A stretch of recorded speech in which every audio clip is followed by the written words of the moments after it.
जेन जी versus millennials, digital generation या traditional generation. एक तरफ है वो लोग जो ये कहते हैं कि हमने जिंदगी गुजारी है, हम तजुर्बात रखते हैं, वी नो एवरीथिंग। और एक तरफ है जेन जी, वो जनरेशन जो डिजिटल दौर में पैदा हुई, टेक्नोलॉजी को ज्यादा बेहतर तरीके से समझती है और नए नए आइडियाज रखती है। बट दोनों जब एक दूसरे को समझने और एक्सेप्ट करने की बजाय सिर्फ अपनी बात मनवाना चाहें तो वहां पैदा होता है जनरेशन गैप। हमारी सोसाइटी में बड़े बुजुर्ग ये समझते हैं कि उनका तजर्बा ही हर मसले का हल है। यकीनन तजर्बा बहुत कीमती है और तजर्बाकार लोग हमारी सोसाइटी का एसेट है। लेकिन दुनिया हर रोज बदल रही है, अपडेट हो रही है, और इस अपडेशन में जो टेक्नोलॉजीज इंट्रोड्यूस हो रही हैं, हमारे बड़े उनकी प्रॉपर इन्फो और नॉलेज नहीं रखते।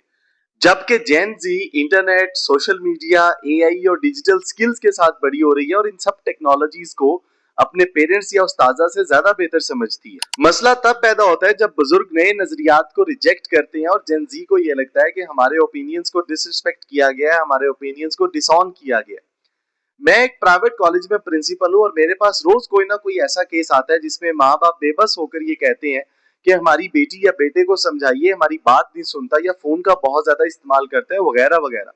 मुझे हैरानी तब होती है कि एक माँ ने 9 माह अपने बच्चे को अपने पेट में रखा, मुख्तलिफ तकालीफ बर्दाश्त की, उसको पैदा किया, बड़ा किया, बाप ने उसको उंगली पकड़कर चलना सिखाया, सेक्रीफाइसेस किए, और 16 साल बाद बच्चा अपने माँ बाप की बात सुनने को तैयार नहीं। आखिर ऐसा क्या हुआ है?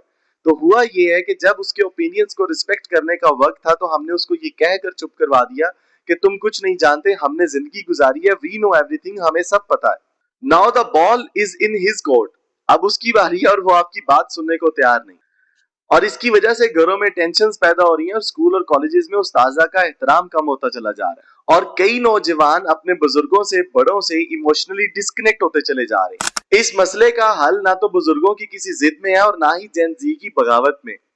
बुजुर्गों को ये समझना होगा कि इस न्यू टेक्नोलॉजी को जेन जी उनसे ज्यादा बेहतर समझती है और इन्फो रखती है, और जेन जी को ये समझने की जरूरत है कि उनको ये एक्सपीरियंसेस ना तो गूगल से मिलेंगे और ना ही चैट जीपीटी से।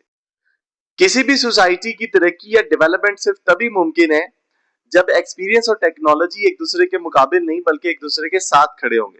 तो अगर हम भी चाहते हैं कि हमारी सोसाइटीज में डेवलपमेंट और ग्रोथ हो तो हम दोनों जनरेशंस को एक दूसरे को अंडरस्टैंड करना पड़ेगा, एक दूसरे को समझना पड़ेगा। बहुत ज्यादा शुक्रिया।